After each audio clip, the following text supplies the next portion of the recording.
Hello bachcho, let's see this question. The question says, two rods A and B of different material are welded together as shown in the figure. Their thermal conductivities are K1 and K2. The thermal conductivity of the composite rod will be. Question कह रहा है कि दो road है, road ए और road B, एक का thermal conductivity K1 है, दूसरे का थर्मल कंडक्टिविटी K2 है। दोनों का लेंथ सेम है, मतलब डी और डी है, और दोनों का एरिया भी सेम है, ए और ए।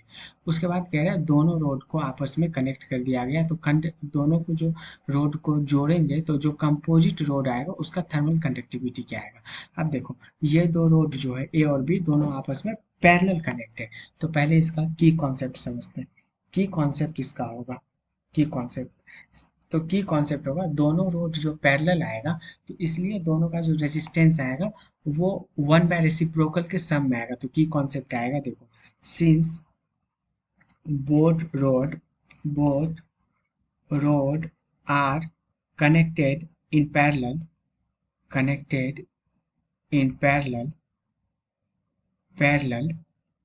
so 1 by R equivalent is equal to 1 by R1 plus 1 by R2। इसका की कॉन्सेप्ट क्या आ गया? की कॉन्सेप्ट ये कह रहा है कि दोनों रोड पैरेलल में यहाँ कनेक्ट है, तो इसलिए दोनों का जो इक्विवेलेंट रेजिस्टेंस होगा उसका ये आ जाएगा फॉर्मूला, और यही चीज इसका की कॉन्सेप्ट है। तो अब देखो, 1/R1 मतलब आर का नॉर्मली रेजिस्टेंस का फॉर्मूला होता है L/K है। तो R1 में यहाँ आ जाएगा क्या? R1 में आ जाएगा L1/K1 A1, और R2 में L2/K2 A2। तो यहाँ पे देखो, यहाँ पे R1 जो है, R1 की जगह पे L/K, तो दोनों का लेंथ सेम है। लेंथ क्या है? D।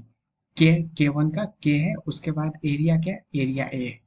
उसके बाद R2 का सिमिलरली लेंथ सेम है, कंडक्टिविटी K2 है, और एरिया सेम है। अब यहाँ पे आ जाओ इक्विवेलेंट में, जो यहाँ दोनों रोड को जब कनेक्ट करेंगे तो लेंथ अभी भी डी रहेगा, बस एरिया इसका ए था, इसका एरिया ए था, तो दोनों का एरिया क्या आ जाएगा? 2a आ जाएगा।